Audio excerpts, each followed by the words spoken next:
Bom dia para você que sempre está aqui no nosso espaço da Carisma, o nosso espaço na internet, onde a gente tem sempre um bate-papo, uma entrevista aqui nos domingos pela manhã, já como parte do nosso culto. Esse é o lado que a gente chama o lado que transparece mais ainda o que é a Carisma. A Carisma é uma igreja feita de gente que tem seus conflitos, tem suas dúvidas, gente que passa por situações difíceis. E aí a gente sempre traz um entrevistado aqui para a gente conhecer um pouco mais esses nossos irmãos e irmãs. Hoje vamos ter alguma coisa um pouquinho diferente, mas antes deixa eu te apresentar quem está comigo hoje aqui para um bate-papo, na verdade. Quem está aqui comigo hoje é Luiz Henrique Matos. Luiz Henrique, bom dia! Nésio, bom dia, gente. Segunda vez que eu estou aqui nesse horário de manhã, madrugando aos domingos com todo mundo. Mas hoje, Nésio, a gente vai fazer uma coisa, como você falou, um pouco diferente. O personagem do bate-papo hoje é você. E eu estou aqui na posição que você costuma ocupar para tentar a gente ter essa conversa aí, entender e ouvir um pouco de você sobre... A gente tem tido essas conversas, né? O legal dessas entrevistas é humanizar a Carisma, né? As pessoas, como são suas vidas, né? E o seu dia a dia, fora daquela atuação ministerial que todo mundo conhece. E o que eu queria era aproveitar esse momento. Você que está sempre tão exposto aos domingos e terças-feiras e nas redes sociais, as pessoas conhecem um lado seu, queria ver se a gente pode hoje dar uma mergulhada em outras áreas e conhecer um outro lado do Anésio, ou talvez aprofundar em algum que todo mundo já conhece. Vamos nessa? Vamos embora. Quem você quer conhecer? O Anésio Corintiano? Não, esse a gente vai perguntar depois. Não, esse está embaixo. Esse está embaixo. Esse fica no final da lista, depois a gente conversa. Mas eu vou mesclar algumas perguntas, mas eu queria te fazer uma pergunta de caráter opinativo primeiro, assim, Anésio. E para a gente começar, Anésio, o que é ser evangélico, na sua visão, no Brasil de hoje? Já me pegou na primeira pergunta, porque... bom, primeiro, o termo evangélico, ele começou a ser mais popularizado nas igrejas brasileiras, mais ou menos a partir da década de 80, muito próximo da expansão neopentecostal. Então, hoje em dia, evangélico para a mídia social é quase que a mesma coisa que neopentecostal dentro da igreja evangélica, quase que isso hoje. No entanto, há muitos evangélicos que querem defender esse nome hoje, porque o nome está sendo politicamente usado hoje e caracterizando apenas uma ala do grupo de evangélicos no Brasil. Eu dizia há pouco que isso começou a ser usado mais da década de 80 para cá, porque quem é dinossauro como eu deve se lembrar. Nós tínhamos os que eram chamados crentes, por exemplo, a Assembleia de Deus, a Batista, nós éramos crentes, e aqueles que eram, assim, por exemplo, presbiterianos se chamavam, nós éramos protestantes, né? Então, esse era o termo que se era usado, principalmente na década de 70, que é onde a minha memória chega, né? Para trás eu não lembro mais nada, não sei mais nada, que era bebê. Então, hoje em dia, é complicado, porque ao mesmo tempo eu tenho vergonha do nome evangélico, mas ao mesmo tempo eu quero defendê-lo, porque eu não queria dar de graça para essa turma que está aí usando e abusando do nome. Então, igreja evangélica no Brasil, uma coisa que a gente precisa pensar, a igreja evangélica, vamos colocar a igreja evangélica como continuação, como a mesma coisa que a igreja protestante. O protestantismo surgiu para dizer, nós não temos um papa, nós não temos uma figura central e nós não temos um comando central. Se nós não temos um comando central, a igreja evangélica não tem seus representantes. Não tem. Ela decidiu ser nômade, ela decidiu ser criativa. É uma igreja que decidiu ser igreja, sem se acasalar com o poder. E, no entanto, eu vejo alguns líderes evangélicos, como Silas Malafaia, por exemplo, que eu vou citar nome aqui, porque o entrevistador hoje sou eu. Então, eu estou aberto aqui hoje. Que quer, por exemplo... não tem censura, o meu programa não tem censura. Você não tem censura? Então tá bom. Cara a cara com o Anésio. Então, mas assim, o Silas Malafaia, por exemplo, é um cara que está querendo assumir essa postura de uma espécie de um bispo evangélico, né? entre os líderes evangélicos. Ele quer ser um representante. E a forma dele usar a representação é se unir com o poder. Eu estou dizendo isso Porque ele já teve com o Temer, ele já teve com o Lula, ele já teve com a Dilma, agora está com o Bolsonaro e vai estar com o próximo. E vai estar com o próximo. Ele é assim, Edir Macedo é assim, o da Mundial ele não tem muita força política, né? Ele é aquele personagem até caricato, né? Midiático.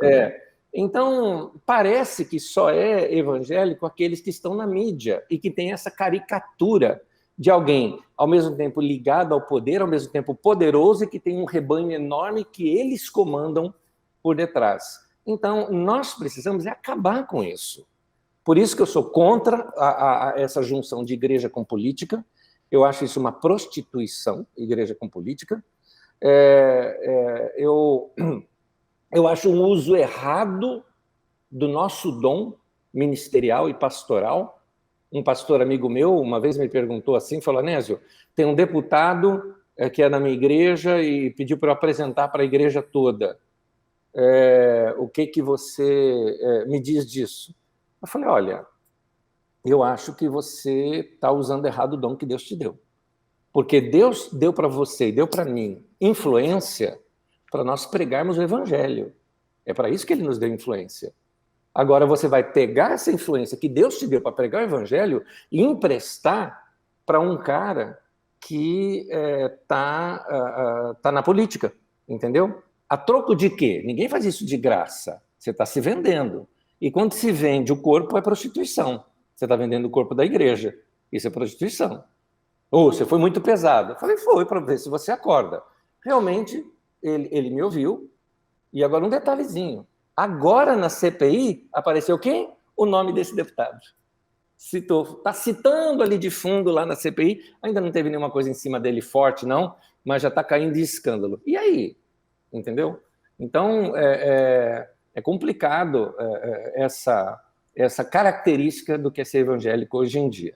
No entanto, eu estou assim, eu me envergonho de como a igreja evangélica está, mas eu ainda estou no meio evangélico, eu quero defender. São meus irmãos, quando eu citei, por exemplo, minhas críticas ao Silas Malafaia e alguns outros, eu ao mesmo tempo, eu tenho essa crítica do que fazem, mas ao mesmo tempo eu tenho respeito, porque é pessoa que também prega o evangelho, que tem pessoas que se converteram através deles, então eu ainda luto pela unidade da igreja, apesar de ter essa discórdia toda com esse emaranhado todo que é a igreja evangélica. Finalizando, igreja evangélica não se define. Não dá para definir o que é evangélico. O que é evangélico? Universal é evangélico? Presbiteriano é evangélico? Episcopal é evangélico? Luterana é evangélico? Batista? Comunidade? Carisma? O que é ser evangélico? Então, nós não temos aí uma definição do que é evangélico. Então, eu acho melhor nós continuarmos assim, uma igreja nômade, que aprende com Deus, que anda com Deus, que tem essa diversidade toda, mas que o que eu não aceito é um líder evangélico nacional ou uma força evangélica nacional, o que às vezes a Marcha por Jesus quer fazer, mostrar nossa força nas ruas como uma grande passeata. Eu acho isso uso errado de poder. A igreja nunca fez isso na história, não precisa disso e viveu muito bem sem isso até hoje. Bom. Vou pular para uma curiosidade. Assim, tem um jargão seu que é conhecido. Assim, né? O tema de hoje. A gente está hoje nas nossas redes sociais, ou quando você começa uma mensagem. A minha dúvida é, como é que nascem os temas de hoje? Conta um pouco, toda semana você tem uma reflexão, às vezes você trabalha com séries de mensagens, mas como é que é um pouco do seu processo criativo para construir a mensagem que a gente escuta no domingo de manhã? O Didaquê tem uma estrutura de dinâmica, de apostila e de curso. Mas e o tema dominical, assim, como é que essa faísca pega fogo lá dentro de você? Para quem não assiste o Didaquê é meu queridinho, né? O que eu gosto é daquilo lá. Se você me perguntar o que eu gosto mais, domingo ou Didaquê, eu prefiro o Didaquê na terça-feira. O Didaquê é em ordem cronológica da Bíblia Sagrada. Então, tem uma ordem ali que eu vou ter que seguir. Está ali, é cronologia. No de domingo é o seguinte, tem um texto da Bíblia que fala que nós devemos ser bons dispenseiros da graça de Deus. Os líderes da igreja, ou o pastor da igreja, ele deve ser um bom despenseiro. Despenseiro é o cara que cuida da despensa. Nos tempos antigos, você juntava várias profissões numa só. Então, o cozinheiro, o nutricionista, né? Tudo isso, o que fazia as compras, tudo é a mesma pessoa, é o despenseiro. Então, ele compra comida, ele junta comida, ele arruma comida, ele armazena comida, ele escolhe a comida que vai ser feita, ele prepara a comida e ele entrega a comida. Então, essa é a nossa função como líderes, para alimentar o rebanho. Então, num bom dispenseiro, Paulo fala assim, ele fala, eu não deixei de anunciar todo o conselho de Deus. Então, eu preciso ver alguma coisa que seja um conselho de Deus, né, para o ser humano, desde os seus fundamentos de fé. Então, eu preciso, de tempo em tempo, ministrar fundamentos de fé, como arrependimento, o batismo, a fé em Deus. E essas coisas, eu não preciso usar essas palavras especificamente para ensinar. E, ao mesmo tempo, eu tenho que construir, porque é uma construção. Então, eu tenho que construir. Então, eu procuro, assim, qual é a vitamina que a igreja está precisando nessa semana? Ou qual necessidade do povo, de um modo geral, em que eu vou precisar de um mês para alimentar o povo nessa situação. Porque, assim, são situações diferentes. Eu gosto de rever as coisas que eu já ensinei. Eu gosto de rever porque eu quero saber se eu estou construindo bem. Por exemplo, quando você pega início de ano, normalmente início de ano eu falo, bom, eu preciso dar um gás nesse povo. Porque eles têm trabalho, eles têm faculdade, eles têm alvos na vida, eles têm um monte de coisas que eles têm que decidir agora, no mês de janeiro.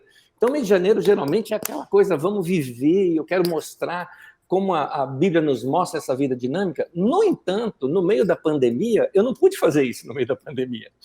Como é que eu ia fazer isso em pleno mês de janeiro nosso, que passamos aqui de 2021, numa alta da pandemia, falando para o pessoal, tipo, sai, vai fazer o que você precisa fazer, eles não podendo sair de casa.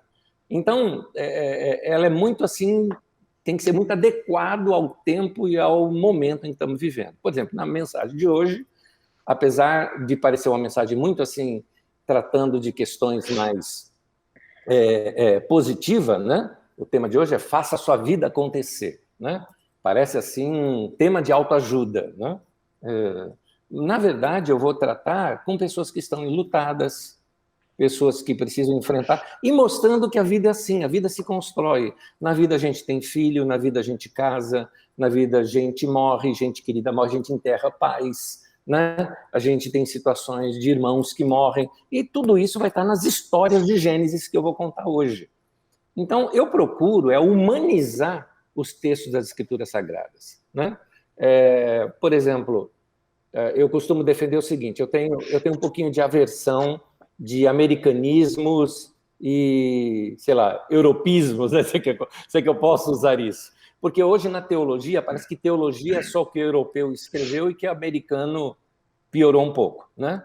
Parece que teologia é só isso. E eu gosto da teologia latino-americana. A teologia seria mais ou menos o seguinte, a teologia europeia é mais ou menos assim, porque Cristo enche o nosso coração de amor pela pessoa do Espírito Santo. Ela é conceitual. A teologia latino-americana diz, Cristo encheu o nosso coração pelo Espírito Santo, por isso eu vou agora, vamos juntar aqui as pessoas, vamos preparar uma comida e ajudar aquela pessoa que está pobre, que está precisando de comida ali. A teologia latino-americana ela é muito prática. Então, eu tenho essa mentalidade latino-americana quando eu vou pregar. Então, eu olho, geralmente, a partir desse prático é que eu preparo a mensagem. O que esse povo está precisando nesse momento, né?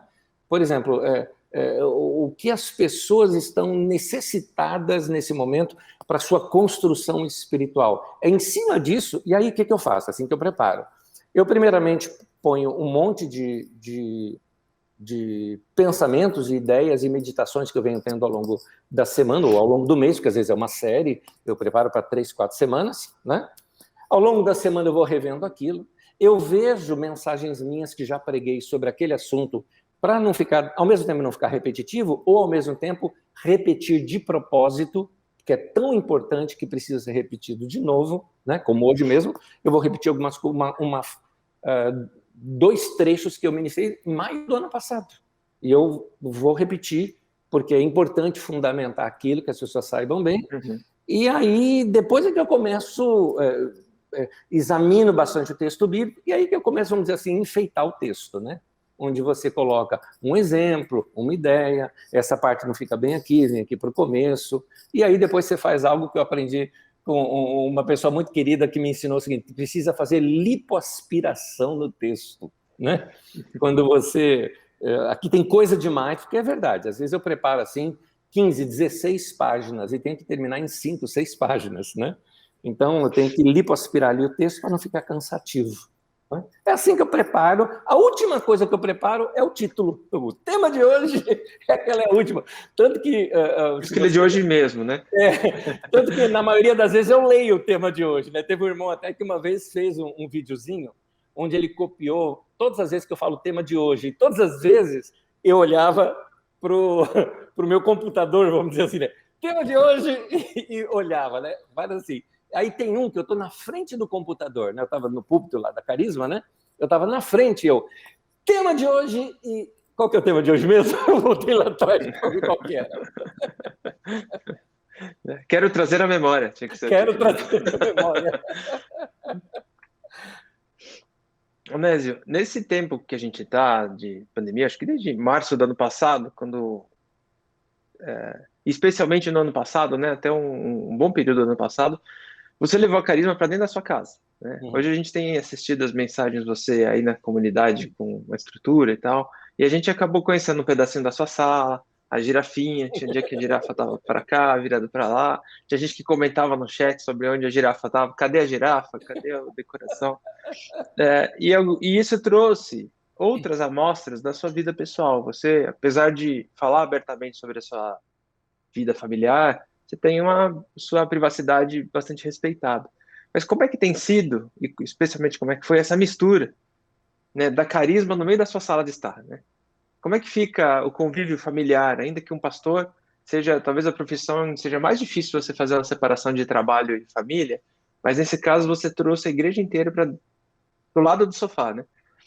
Como é que foi tem sido essa experiência? Como é que foi para vocês isso?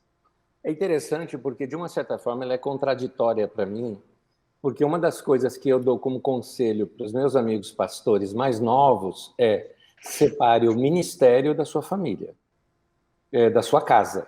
Separe a igreja onde você serve da sua casa. Porque tem muitos pastores que levam os problemas da igreja para dentro de casa. E eu falo para ele: o ministério é seu, não é da sua esposa, dos seus filhos. Eles podem também ter um ministério, eles podem também cooperar com você, mas o ministério é você. Então, é a mesma coisa do que alguém que traz trabalho para dentro de casa. Mas nesse tempo de pandemia foi um home office. E home office, você sabe muito bem como que é home office, né? Você está em home office aí, daqui a pouco sua filhinha está aí atrás. Na entrevista que eu fiz com você, a sua filhinha estava ali atrás, mexendo nos livros, né? Porque home office é desse jeito. Então, quando eu levei as reuniões para dentro da minha casa, assim, para mim foi ótimo, porque eu estou dentro da minha casa, está tudo ali, eu tenho essa facilidade de fazer tudo por ali. No entanto, eu sei que eu perturbei a vida de todo mundo dentro de casa, né? Eu perturbei a vida da Magda, eu perturbei a vida do André, do Eduardo, né? Forçando-os a entrar nos meus esquemas, né? Bem aquilo, né? Sei lá, André, não bate a porta, Magda, não espirra, né? Eduardo, não deixa cair o copo, né? Coisa assim. Então, você perturbava todo mundo de uma certa forma. Agora, esse é um lado, mas de um outro lado, eu confesso para você que eu tenho ali na minha família gente que é muito apegada a Deus e muita paixão por Deus. Nenhum momento nem Magda, nem André, nem Eduardo reclamaram disso. Nenhum momento. Ao contrário, apoiaram o tempo todo e falaram: nós estamos aqui para servir a igreja, nós vamos servir, vamos dar o nosso melhor. E foi isso que eles fizeram, né? Então, ao mesmo tempo, foi muito gostoso, sabe? Aquele momento. Eu tenho até saudade, para falar a verdade. Agora, o complicado era, quer ver? Você vai me permitir eu fazer um negócio meio doido aqui agora. Ó, eu estou falando com vocês, dá licença. Ó, você vai ver aqui um negócio de iluminação, ali você tem câmera, ali você tem iluminação. Ó, aqui você tem Ó, O Gui. você vai ter ali, ó, o Gui tá ali, né? Olha lá. Ó, você tem um computador, você tem outro computador, você tem outro computador lá, você tem uma pequena televisãozinha ali de retorno. Então, agora imagina tudo isso na sala da tua casa, né? Pois é. Então, e não dava para ficar assim montando e desmontando todas as vezes. Algumas coisas você tinha que deixar montado. Então, realmente foi um tempo assim de vamos perder um pouquinho de conforto, mas vamos fazer o que a gente foi chamado para fazer, né? Vamos servir melhor. Foi isso que a gente fez. É isso. Eu não tenho muito o que dizer, a não ser assim, aqui publicamente elogiar a Magda, o André e o Eduardo, que serviram a igreja sem aparecer. Eu apareço o tempo todo, mas eles não apareceram em momento algum e serviram muito bem de bom coração. Muito bom. Você falou de chamado, Anésio. E uma coisa que você sempre fala, eu já escutei você comentar isso algumas vezes, é que como pastor, você acaba tendo o privilégio de participar dos momentos mais contraditórios da vida das pessoas, né? Você está ali nos momentos mais felizes, participa de nascimento, de casamento, de aniversário, e também dos funerais, está ao lado da família no momento do luto. Você falou de luto também, por uma questão da mensagem de hoje. E a gente está no momento da história que nunca morreram tantas pessoas diariamente no Brasil, né? A gente ainda está na casa dos milhares, milhares de brasileiros morrendo diariamente. Como tem sido pastorear pessoas nesse momento, né? Especialmente, como é que é pastorear um rebanho à distância?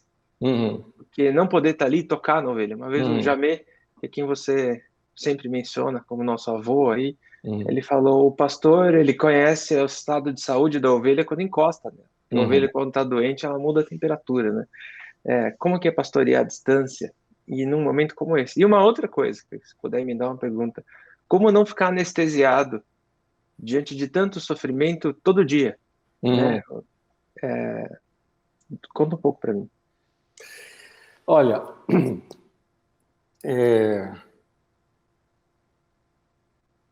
eu vou me dedicar apenas nessa questão para não ficar tão extensa a resposta, eu vou me ficar apenas nessa questão das perdas, do luto e desse enfrentamento da pandemia.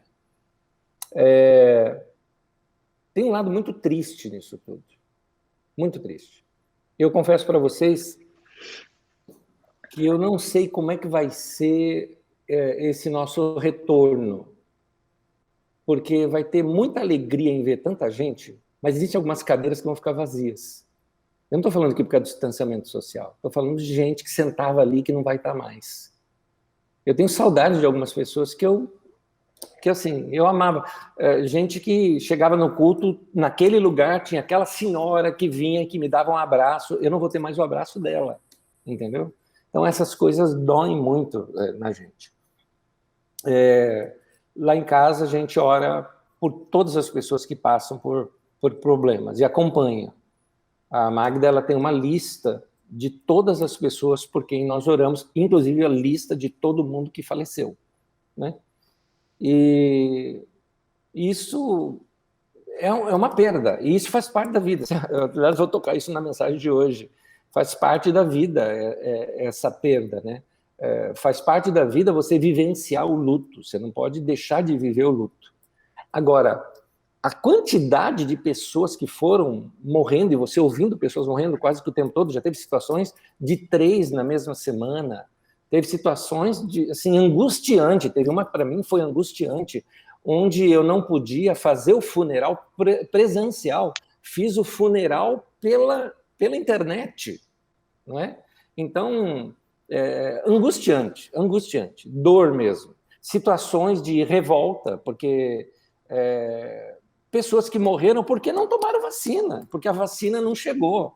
Aí você vem descobrir que uns safados sem vergonhas aí negociavam vacina ou atrasaram a compra de vacina para poder negociar preços maiores, entendeu? Que esse povo merece cadeia. Então, te revolta. E aí eu estava num funeral vendo ali uma situação de um irmão, né, morto, né, assim, morreu por causa da Covid, e assim, na palavra eu disse, não era para ser assim. Isso não era para ter acontecido. Não vem com essa história, Deus levou, chegou a hora. Meu, não vem com esse papo para cima de mim, não. Essa predestinação de que está tudo predestinado já, Deus saber uma coisa, Deus ter determinado que fulano vai morrer de Covid, desculpa, é muito sadismo para o meu gosto isso, e o meu Deus não é assim. Então, essa situação é uma mistura, né? Ao mesmo tempo, você tem muita gente que passou, se orou, enfrentou junto e saiu bem, saiu, sabe, venceu a Covid. Então, é uma mistura de sentimentos e isso vai criando algo em nós muito forte, que é aqui que eu entro um ponto. Teve um dia aqui que eu mesmo abri o coração para todos aqui. Eu falei, eu tenho orado a Deus, para Deus não deixar o meu coração endurecer. Porque aí o teu coração começa a endurecer nos sentimentos de você não sentir mais nada. Ah, morreu alguém? Ah, que pena, morreu. Você não sente mais nada. Eu não quero isso. Eu quero sentir. Eu sei que vai doer, mas eu quero sentir. Então, agora, ao mesmo tempo que eu ouço isso, eu tenho que, na hora que eu for ensinar, que eu for ministrar, eu tenho que tirar esse sentimento, colocar de lado e... Bom dia, tema de hoje, e fica bem para poder ministrar aos irmãos. Mas, enfim, a vida é essa cheia de contradições. O que eu digo é o seguinte, a gente pode sair muito machucado dessa pandemia toda, mas, ao mesmo tempo, nós vamos sair bem mais maduros. Eu acho que muito mais realistas, sem esse evangelho triunfalista, como se a gente estivesse dentro de uma bolha que não pega doença nenhuma, né? Isso eu acho que já caiu por terra. A igreja evangélica precisa repensar tudo isso. Só para terminar. Teve um autor, que eu não me lembro o nome dele, depois que acabou a Segunda Guerra Mundial, ele escreveu um livro dizendo, e o título do livro era Como Falar de Deus Depois de Auschwitz. E eu acho que nós vamos precisar trazer esse assunto. Como falar do amor de Deus depois da pandemia, né? Então, a igreja vai precisar se reinventar. A não ser para aqueles que não estão vendo nada. Tem gente que acha que a pandemia até hoje é invenção, né? Fazer o quê? Mas, tirando esses que gostam de se enganar, a gente que gosta de tratar muito com realidade, a gente tem que repensar tudo isso. O que a gente vai fazer com tudo isso? Mas está aí. Nosso coração ainda está apertado, ainda tem gente sofrendo, estamos preocupados com esses irmãos e irmãs que ainda sofrem hoje em dia. Me preocupa o fato de que as pessoas acham que a pandemia já acabou, não é? Estou sendo sincero. Gente, eu vou jogar aberto, tá? Eu falei, eu posso, né? Eu posso falar tudo aqui? Pode. Posso falar tudo? Olha ali para a lente da verdade. Eu me senti ofendido ontem à noite quando convidaram meu filho para assistir um culto numa outra igreja. Poxa, que incoerência! Que incoerência! E gente aqui da Carisma, você está me ouvindo aí? Você está me ouvindo, sabe que eu estou ofendido com você. Tá? Porque, que incoerência! Aqui na Carisma a gente está se poupando, se preservando, evitando aglomerações para as pessoas não pegar. Você quer que meu filho vá lá, que não é vacinado ainda, pegue e leve para casa e pega na gente? Ah, faz favor, faz favor. Ah, mas é uma igreja. E eu fui irônico. Quando meu filho falou, pai, me convidaram. Eu falei, acabou a Covid por lá? Não, é na igreja do fulano de tal. Ah, ele orou e afastou a Covid da igreja, é isso? Né? Ah, para. Isso, eu confesso a você, me ofende uma coisa dessa. E assim, me ofende também. A gente toma cuidado, alguns irmãos, né? A gente cuida, orienta, fala, não faz, aí eles pegam, faz tudo que não deveria fazer, e aí pega a Covid e a gente faz o quê? Vai falar, eu te disse? Não, a gente vai abraçar, vai amar, vai chorar junto, e em alguns casos até chorar junto, porque realmente a pessoa passou. Então, são situações difíceis, Eu sei que nesse tempo, sei lá, ninguém me critica diretamente, tá? Algumas pessoas podem perguntar, você está sendo criticado por isso? Não, tem gente que dá indireta, né? Tipo, olha, todas as igrejas já voltaram. Não são todas, mas nós vamos voltar quando estivermos com números numa posição, numa indicação de segurança. É isso. Nós vamos cuidar das pessoas, é isso. Aumentando a vacinação, a gente consegue voltar. Tanto que aqui nós estamos preparando para voltar. Estou com pressa de voltar. Não é? Eu quero voltar, estou com saudade dos irmãos, saudade das reuniões. mas temos que fazer isso com sabedoria. Você falou de cuidado, muito assim, de cuidar das pessoas, o momento das pessoas. Mas quem cuida de você, né? E a sua saúde mental, como fica? Quem que pastoreia o pastor? Boa pergunta. Boa pergunta. Na verdade, assim, vocês devem ter percebido que no meu ensinamento, eu nunca coloco um ensinamento de dependência. Eu nunca falo para vocês, por exemplo, de que o pastor não é alguém que vai ter que você vai ter que estar junto comigo para ser pastoreado. O pastor tem mais aquela função de ouvir uma voz atrás de você dizendo: este é o caminho, ande por ele. Então, Jesus mesmo, no seu pastoreio com os discípulos, ele não fez assim os discípulos deitar num divã e falar: me conte, tudo começou quando você nasceu. Jesus não fez isso com os discípulos. O que ele fez? Ele ensinou. Foi isso que Jesus fez.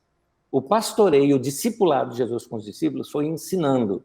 E ele falou: vocês estão limpos pela palavra que eu tenho ensinado. Então é isso que eu gosto de fazer. Eu gosto de ensinar, né, os princípios da palavra de Deus e deixar a pessoa livre. Quem quiser seguir, segue. Quem não quiser seguir, paciência. Mas tem aqui um conselho importante que vai ajudar você a ter uma vida saudável. Pois bem, eu me coloco do outro lado também.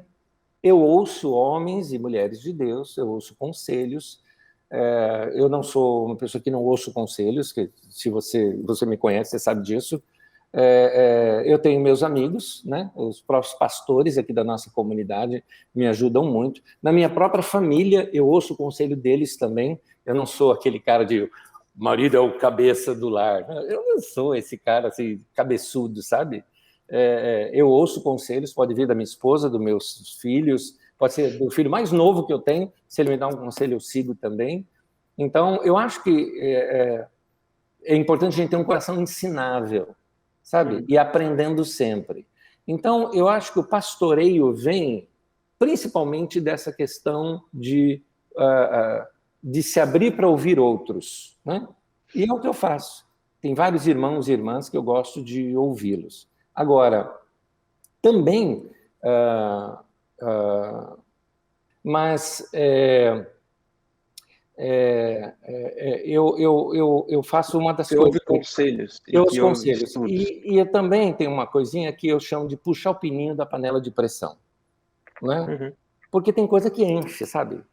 Tem coisa assim que chega por aqui. Eu pego frases ignorantes assim, por exemplo, elas, né, ficam aqui, assim, aquela vontade de estourar. Bate na nuca, né? Bate assim, você quer fazer. Então, eu faço algumas coisas que contrabalanceiam isso. Até isso eu já reparti nos ensinamentos. Por exemplo, eu tenho lazer, eu gosto de brincar, eu gosto de ouvir canções, eu gosto de rir bastante, eu gosto de jogar um jogo gostoso, de me divertir. De vez em quando saio de casa, eu vou fazer aquela caminhada gostosa para dar uma espalhada na cabeça. Você tem que ter uma vida equilibrada, né? Equilibrada. Se eu estou vendo muita notícia, as notícias te levaram lá para baixo, eu paro de ouvir notícia, entende? Não quero ouvir mais. Se eu ouvir muita política, porque política hoje em dia, né, que deveria ser uma coisa boa, enche, né? Então eu corto, né? Não quero mais saber, vou falar outras coisas. Enfim, você tem que aprender a levar uma vida equilibrada. É isso que a gente faz, né? Então, é nisso aí que eu vou pegar agora, que eu queria te aproveitar esse gancho. Tem uma sequência de perguntas rapidinhas aqui para a gente ouvir as dicas culturais, Onésio. Então, assim, primeiro, como é que está seu estoque de bolacha Maria? A gente sabe que você é um devoto de Maria. Um devoto de bolachas Maria. Como é que está o seu estoque? Eu sou devoto de duas Marias. Eu sou devoto da bolacha Maria e de Ana Maria. Muito bom. Embora Ana Maria eu deixei um pouquinho porque ela engorda mais, mas a bolacha Maria não.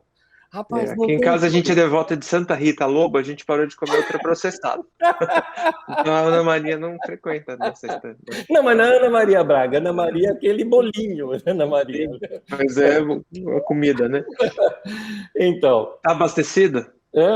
Tá abastecido de bolacha, rapaz, Maria? Não, eu tenho pacotes lá em casa, eu trago aqui para Carisma também. Eu falei assim, a gente tem que ter aqueles momentos de prazer, né? Você quer ver meu momento de prazer? É um café com leite, um pão de milho, né? E Bolacha Maria. Rapaz, e quando de vez em quando eu encontro aquelas broazinhas pequenininhas chamadas cachambu, que é uma broa de milho, De milho. rapaz, aquilo é bom demais. Aquilo eu coloco assim na boca e aquilo eu falo para deve ter no céu um negócio desse, entendeu? Deve ter no céu. Isso é cringe, viu, Onésio? Mas vamos lá. Qual série você está vendo no Netflix? Ou melhor, qual série você recomenda no Netflix? É melhor você falar o que recomenda, porque assim, às vezes eu paro uma série no meio, tem série que eu não posso recomendar, eu estou assistindo, gosto pra caramba, mas não posso recomendar. Ah, por que que não pode? Ah, sei lá, tem cena de sexo na série, o que que você vai fazer? Por exemplo, lá em casa a gente tem que assistir com o controle na mão, né? Assiste com o controle na mão, porque aqui atrás de mim, por exemplo, está o meu filho, Dudu, jogando, né? Daqui a pouco passa uma cena assim, como é que você faz, né? Então, hoje em dia é complicado você recomendar alguma.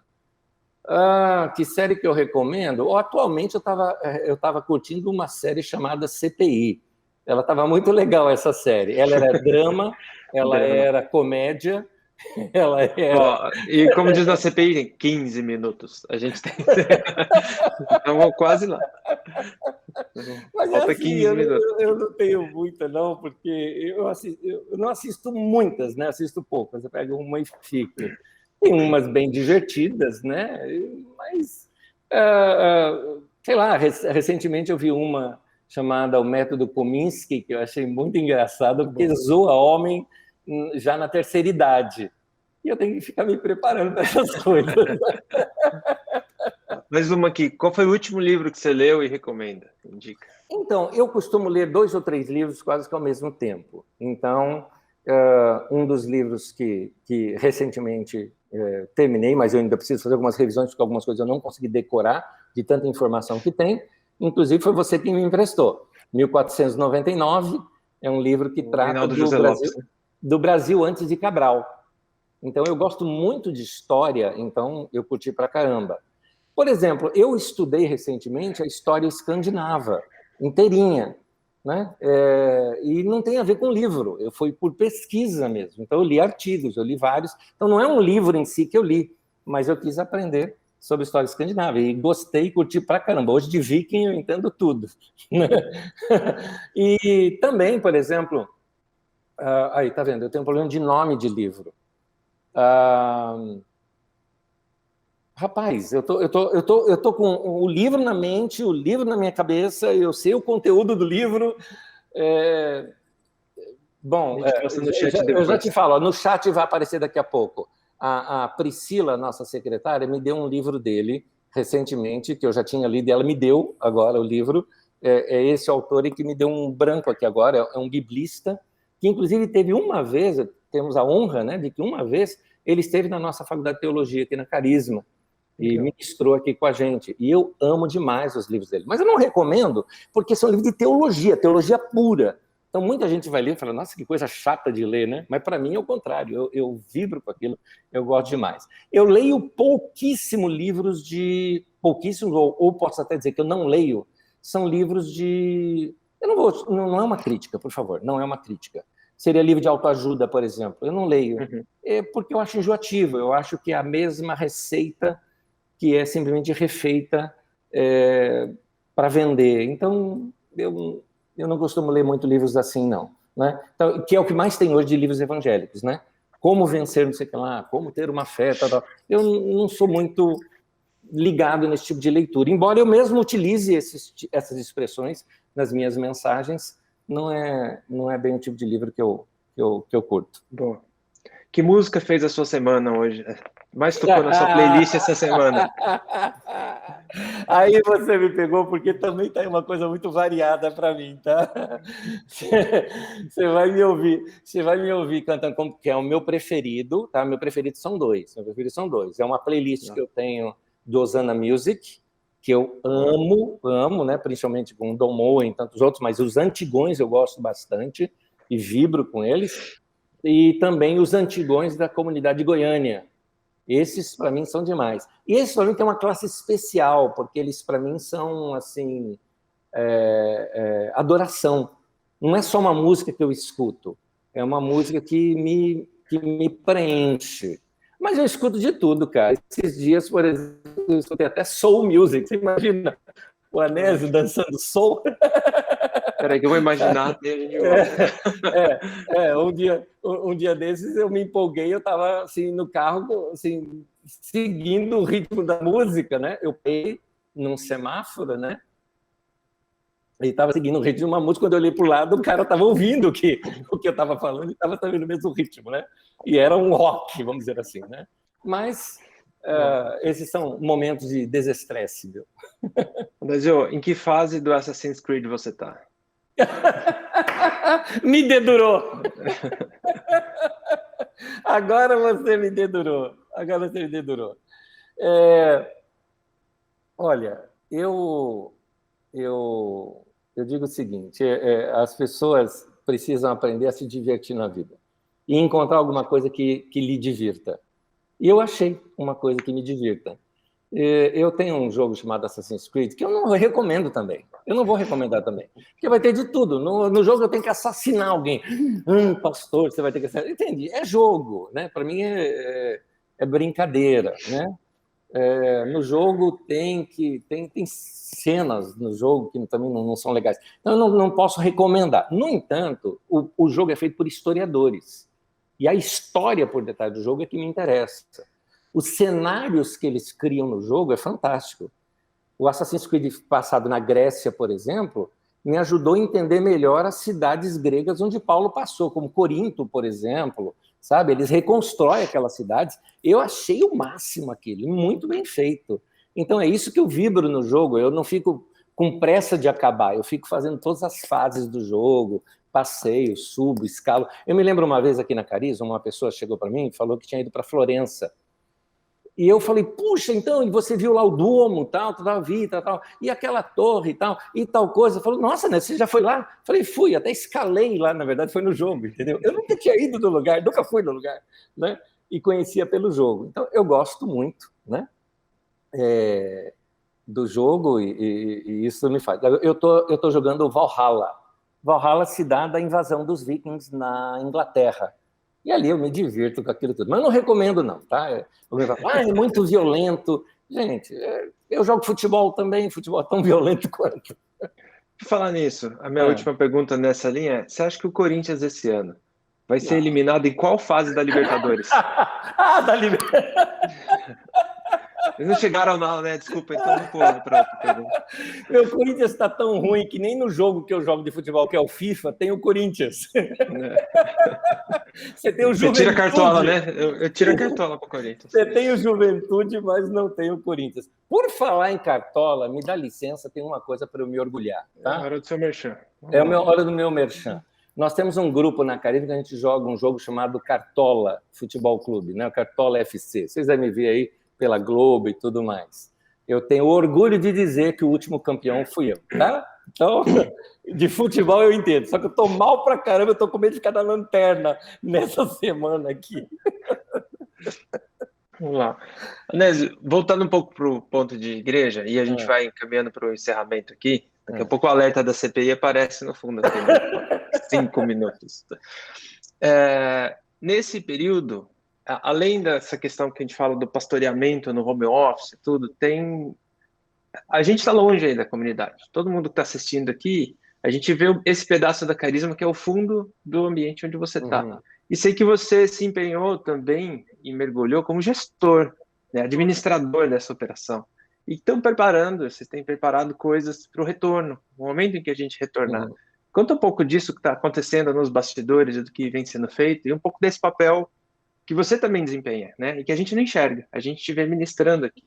A gente conhece um pouco de você como pai, marido, mas o Anésio administrador e administrar uma operação tão grande, como é que tem sido nesse momento? Eu nunca tinha administrado a Carisma, eu sempre fui só pastor aqui, nunca cuidei da área administrativa, eu passei a cuidar em outubro de 2019 para cá. Tivemos bons gestores aqui, gente que cuidou dessa área, mas de outubro de 2019 para cá eu assumi.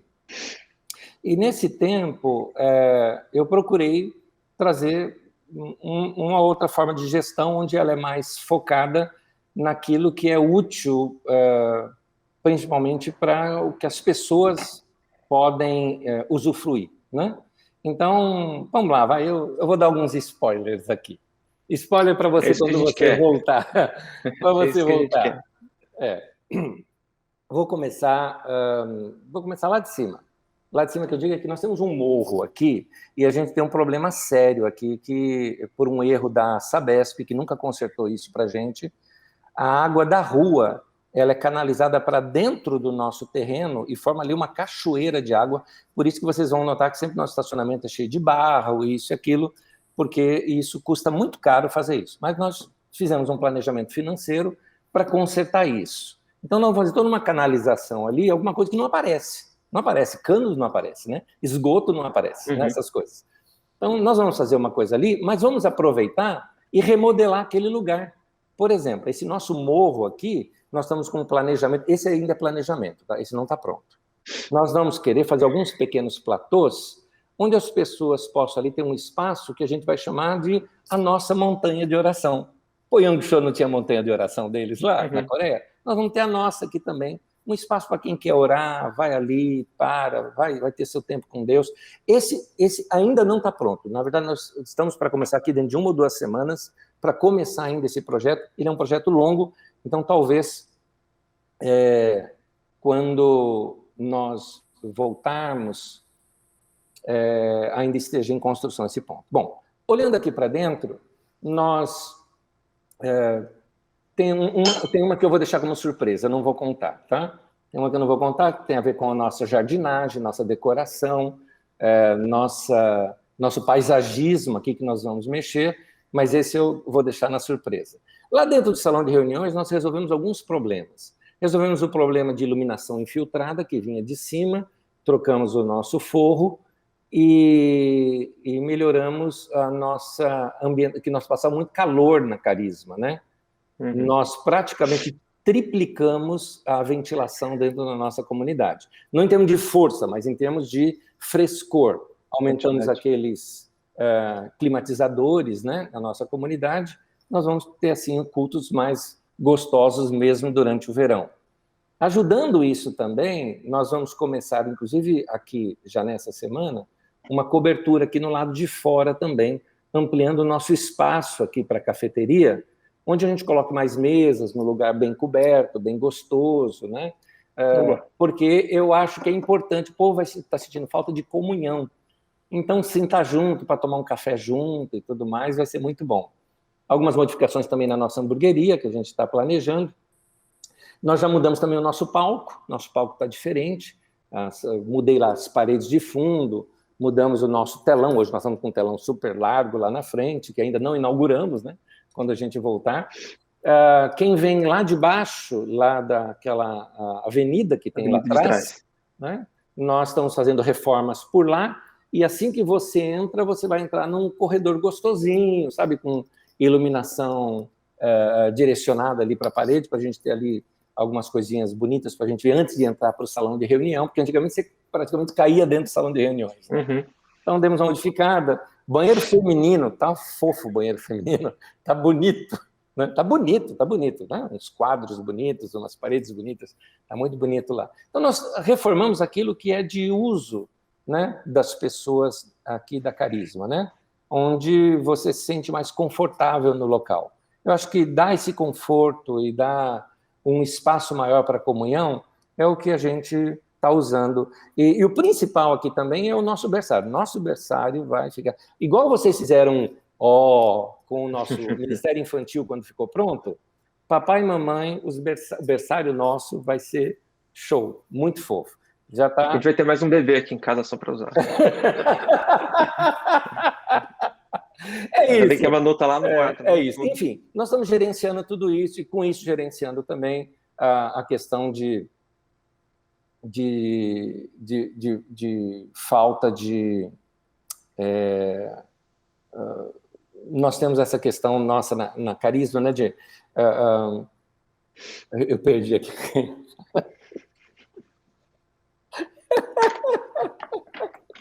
Enfim, nós gerenciamos também a falta de alimentos de algumas pessoas, né, cobrindo as questões aqui na nossa comunidade, né, dessa área de alimentação. Então, todos os dízimos e ofertas que são dados aqui na nossa comunidade são usados nesse tempo, tanto para fazer as nossas reformas aqui, né, que são necessárias para a vida da igreja, como necessário também para suprimento, né, de famílias que passaram apertos nesse tempo. Graças a Deus também que os irmãos são muito colaboradores, nos ajudam pra caramba, né, com a área de doações de alimentos e tudo mais. Isso tudo tem ajudado bastante aqui a Carisma nesse tempo. É isso. Falei demais. Anésio, pela ferramenta de chamada que a gente tem 1 minuto, e eu queria pedir uma coisa para você. A gente está nesse momento de pandemia, futuro é sempre o dia de amanhã, né? A gente olha o dia de hoje e o de amanhã, assim, a gente está tentando viver um dia de cada vez. Mas eu queria que você contasse assim, o teu sonho de carisma e de igreja daqui 10 anos. Assim, a gente está vislumbrando o salão ano que vem com um palco novo, mas na hora que você para e pensa assim, fecha os olhos e olha para o futuro, fala uma imagem que pinta na tua mente, assim, para a gente poder encerrar. Então, um negócio que essa chamada está quase no fim. Como é que é? Vai cancelar? Eu vou sumir da cena? Eu não sei também. Preciso ligar para meus amigos lá no Google enquanto você responde. Qual é a foto que você vê? Olha, reunião. Eu vou responder aqui para a tela. Eu vou responder para a tela aqui. Enfim, eu espero para esses próximos anos na nossa comunidade que a gente amadureça e cresça mais ainda. Esse é um desejo que eu tenho. Igreja, gente, igreja não é estrutura. Eu tenho muitos planos aqui para nós em questões de estrutura, mas a igreja não é essa estrutura. Igreja é gente. É gente que ama a Deus, é gente que serve o Senhor de coração. Eu imagino uma igreja de gente que ora, que lê a Bíblia Sagrada, que ame o Senhor, que ame o próximo, mas ao mesmo tempo, gente aberta, não gente bitolada, não gente que... a Bíblia diz o seguinte: até que todos cheguemos à unidade da fé, pleno conhecimento do Filho de Deus. Então, é importante, e sejamos semelhantes a Jesus, é importante a gente crescer nesses pontos. Diz lá em Efésios 4, versículo 11, 12, 13, 14, 15, 16.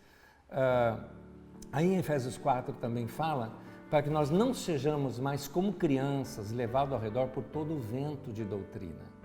E quando fala todo o vento de doutrina, eu acho que hoje em dia não se encaixa somente as questões doutrinárias bíblicas, porque nós temos aí 2000 anos de estudo, né, de Novo Testamento. Então, eu acho que a questão toda não está tanto ligada à doutrina na questão heresia, mas doutrina na questão de estilo de vida. Que o nosso estilo de vida não seja um estilo de vida bitolado, fechado, ignorante, não é? Mas que sejamos um povo que aprenda a pensar, aprenda a refletir. Eu acho que a gente precisa de ser um povo onde a gente não enfrente mais aquelas coisas que nós vimos no passado na igreja. No passado na igreja falava-se mal de cientista, como se cientista fosse do diabo, né? E a Bíblia mostra que todo conhecimento vem de Deus. Então, que a gente seja pessoas bem informadas, bem atualizadas, gente boa, que a gente ame as pessoas e que a gente seja simpático e cresça na graça, no conhecimento e na simpatia também, para a gente poder ser uma igreja que consiga pregar o Evangelho num momento pós-pandemia. E a única forma de a gente fazer isso é acolhendo, é amando, deixando de lado ignorância e militâncias e que a gente seja pessoas abertas e com o coração aberto, né? Para a gente poder saber o que é que Deus tem para nós nesse tempo. Vamos orar junto? Vamos orar junto? Senhor, ajuda-nos a ser um povo melhor. Ajuda-nos a ser igreja. Ajuda-nos a ser um povo que siga o Evangelho como deve ser seguido. Que a gente não venda a nossa alma ao mercado, mas que a nossa alma seja toda tua, Senhor. Que nós sejamos um povo santo, que te busque de coração, que não se contamine com o mundo. Que o Senhor nos abençoe e nos guarde e nos leve a experimentar dias melhores ainda. Eu te peço, Senhor, conforto e consolo pelos nossos irmãos que sofreram ao longo dessa pandemia, mas que o Senhor os fortaleça levando-os a experimentar um novo tempo na vida deles também. Em nome de Jesus. Amém e amém.